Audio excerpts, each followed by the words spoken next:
Welcome to back to coaching में आपका स्वागत है। आज के वीडियो में 10वीं कक्षा के और हिंदी के चैप्टर 4 बाल गोविंद भगत से जो भी ऑब्जेक्टिव क्वेश्चन बन सकता है वो सभी क्वेश्चन को इस वीडियो में डिस्कस करेंगे, इसीलिए वीडियो को लास्ट तक देखिएगा।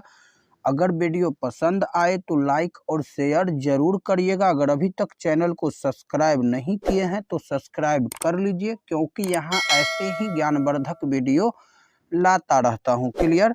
तो चलिए शुरू करते हैं। इससे पहले के वीडियो में हम लोग चैप्टर नंबर 1, 2 और 3 से जो भी ऑब्जेक्टिव क्वेश्चन बन सकता था वो सभी को डिस्कस किए हैं। अगर आपने अभी तक वो तीनों वीडियो नहीं देखे हैं तो चैनल के प्लेलिस्ट में या वीडियो के डिस्क्रिप्शन में लिंक दिया गया है, जाकर देख सकते हैं। क्लियर? तो चलिए शुरू करते हैं क्वेश्चन नंबर पहला से। क्वेश्चन नंबर पहला दिया गया है कि बाल गोविंद भगत की उम्र थी 30 वर्ष, 60 वर्ष, 40 वर्ष या फिर 80 वर्ष। तो इसका राइट आंसर होगा ऑप्शन दूसरा, 60 वर्ष। बाल गोविंद भगत की उम्र 60 वर्ष से ऊपर थी। क्लियर? अगला क्वेश्चन दिया गया है क्वेश्चन नंबर दूसरा कि बाल गोविंद भगत के बेटे को मुखाग्नि किसने दी? स्वयं बाल गोविंद भगत ने, उनकी पतोहू ने या फिर उनके भतीजे ने या इनमें से कोई नहीं। तो इसका राइट आंसर होगा ऑप्शन दूसरा, उनकी पतोहू ने। बाल गोविंद भगत के बेटे के मुखाग्नि कौन दिया? तो उनके पतोहू ने। क्लियर?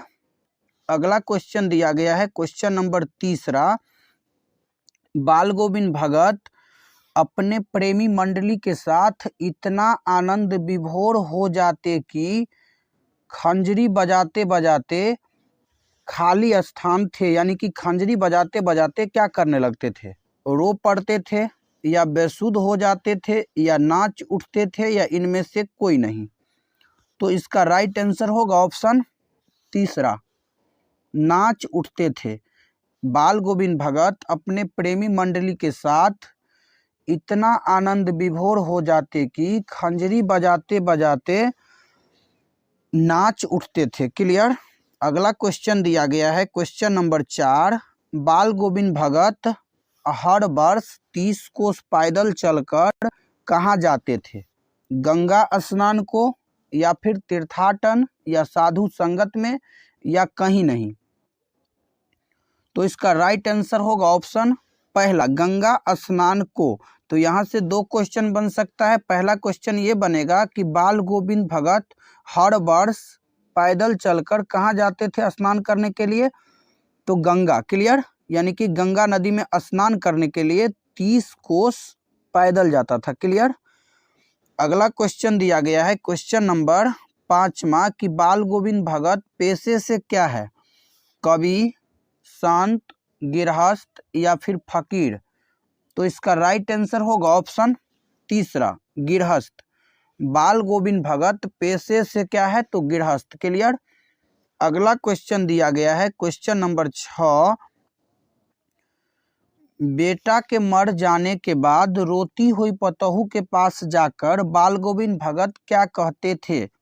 खूब रोने के लिए या फिर उत्सव मनाने के लिए, भाग जाने के लिए या कुछ भी नहीं। तो इसका राइट आंसर होगा ऑप्शन दूसरा, उत्सव मनाने के लिए। क्लियर? अगला क्वेश्चन दिया गया है क्वेश्चन नंबर 7, कलम का जादूगर किनका उपनाम है? प्रेमचंद्र, राम वृक्ष बेनीपुरी, शिव पूजन सहाय या किसी का नहीं। तो इसका राइट आंसर होगा ऑप्शन दूसरा, राम वृक्ष बेनीपुरी। राम वृक्ष बेनीपुरी का उपनाम क्या है? तो कलम का जादूगर। क्लियर? याद रखिएगा, कलम के जादूगर किसे कहा जाता है? तो कलम का जादूगर राम वृक्ष बेनीपुरी को कहा जाता है। क्लियर?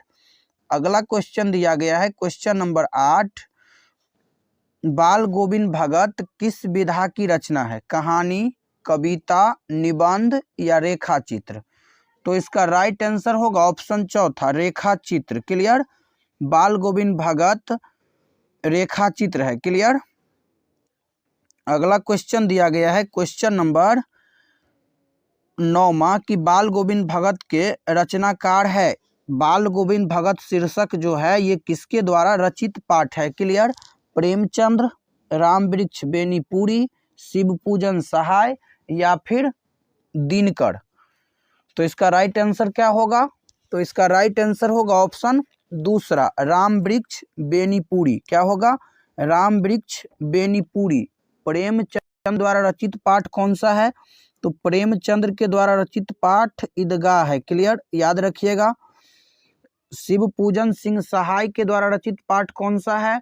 तो इसके द्वारा रचित पाठ है दीनबंधु निराला। कौन सा है? तो दीनबंधु निराला।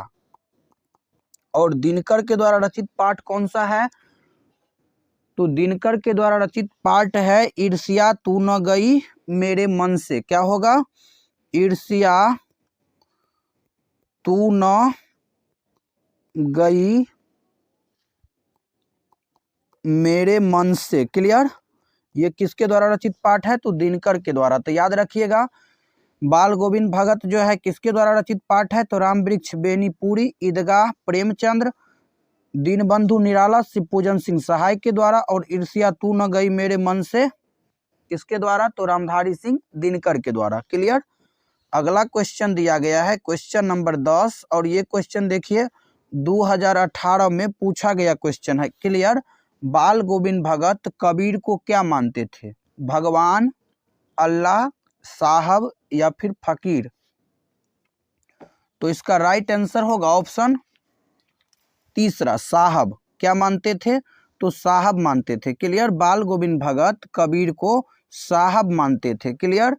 अगला क्वेश्चन दिया गया है क्वेश्चन नंबर 11, बाल गोविंद भगत के बेटे थे, यानी कि बाल गोविंद भगत के कितने बेटे थे? 1, 2, 3, 4। तो बाल गोविंद भगत के कितने बेटे थे? तो 1। क्लियर। बाल गोविंद भगत के 1 बेटे थे। क्लियर। अगला क्वेश्चन दिया गया है क्वेश्चन नंबर 12, बाल गोविंद भगत का बेटा था, यानी बाल गोविंद भगत का जो 1 बेटा था वो कैसा था? बुद्धिमान, सुस्त, मोटा या दुबला पतला। तो इसका राइट आंसर होगा ऑप्शन दूसरा, सुस्त। बाल गोविंद भगत का जो 1 बेटा था वो कैसा था? तो सुस्त था, यानी बाल गोविंद भगत का 1 ही बेटा था। क्लियर। और वो भी कैसा था? तो सुस्त था। अगला क्वेश्चन दिया गया है क्वेश्चन नंबर 13, बेटे के मरने पर बाल गोविंद भगत क्या करने लगे? रोने लगे, गाने लगे, हंसने लगे या फिर सर पीटने लगे। तो इसका राइट आंसर होगा ऑप्शन दूसरा, गाने लगे। बेटे के मरने पर बाल गोविंद भगत गाने लगे। क्लियर। अगला क्वेश्चन दिया गया है क्वेश्चन नंबर 14, बाल गोविंद भगत कबीर को साहब क्यों मानते थे? ऑप्शन दिया गया है बचपन के दोस्त थे, यानी कि कबीर जो है बाल गोविंद भगत के बचपन के दोस्त थे, या फिर साथ पढ़ते थे, या फिर कबीर के आदर्शों पर चलते थे, या कबीर के पुजारी थे। तो इसका राइट आंसर होगा ऑप्शन तीसरा, कबीर के आदर्शों पर चलते थे। बाल गोविंद भगत कबीर को साहब इसलिए मानते थे क्योंकि बाल गोविंद भगत कबीर के आदर्शों पर चलते थे। क्लियर। अगला क्वेश्चन दिया गया है क्वेश्चन नंबर 15, बाल गोविंद भगत किसे अपना आदर्श मानते थे? देखिए ये भी क्वेश्चन 2018 में पूछा गया था, यानी कि इस चैप्टर से 2 क्वेश्चन 2018 में पूछा गया है, इसीलिए ये चैप्टर इम्पोर्टेंट है। क्लियर। बाल गोविंद भगत किसे अपना आदर्श मानते थे? कबीरदास को, तुलसीदास को, रसखान को या फिर सूरदास को। तो इसका राइट आंसर होगा ऑप्शन पहला, कबीरदास को। बाल गोविंद भगत कबीरदास को अपना आदर्श मानते थे। क्लियर। अगला क्वेश्चन दिया गया है क्वेश्चन नंबर 16, बाल गोविंद भगत की संगीत साधना का उत्कर्ष देखा गया। देखिए ये भी क्वेश्चन 2019 में पूछा गया है। क्लियर। तो इस चैप्टर से 2018 में भी क्वेश्चन पूछा गया है और 2019 में भी क्वेश्चन पूछा गया है। क्लियर। बाल गोविंद भगत की संगीत साधना का उत्कर्ष देखा गया। बेटे के मृत्यु के दिन, बेटे के परदेश जाने पर, या फिर बेटे के जन्मदिन पर, या बेटे के शादी के दिन पर। क्लियर। तो इसका राइट आंसर क्या होगा? इसका राइट आंसर होगा ऑप्शन पहला, बेटे के मृत्यु के दिन। बाल गोविंद भगत की संगीत साधना बेटे के मृत्यु के दिन देखा गया। क्लियर।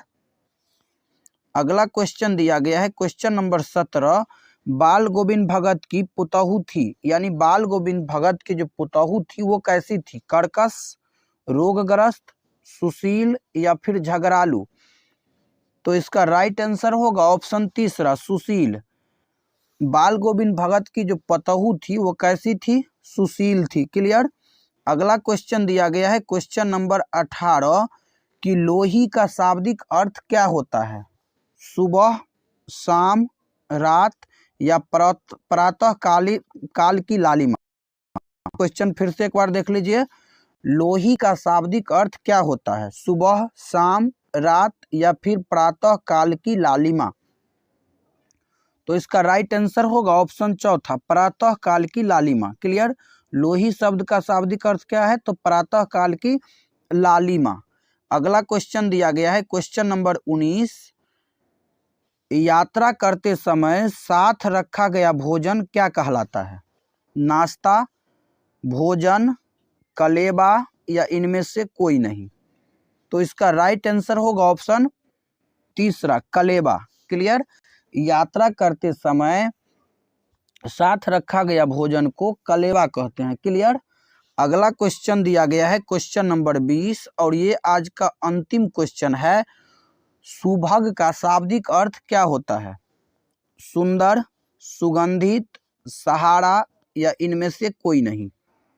तो इसका राइट आंसर होगा ऑप्शन पहला, सुंदर। सुभग का जो शाब्दिक अर्थ होता है वो सुंदर होता है। क्लियर। तो वीडियो कैसा लगा कमेंट में जरूर बताइएगा और ये भी कमेंट करिएगा कि आप 20 में कितना सही कर पाए हैं। क्लियर। क्योंकि इस चैप्टर से एग्जाम में प्रत्येक साल एक न एक क्वेश्चन पूछा जाता है। क्लियर। तो ये जो क्वेश्चन अभी हम करवाए हैं 1 से लेकर के 20 तक, ये सभी क्वेश्चन एग्जाम के दृष्टिकोण से काफी महत्वपूर्ण है। क्लियर। तो मिलते हैं अगले वीडियो में, तब तक के लिए जय हिंद, जय भारत।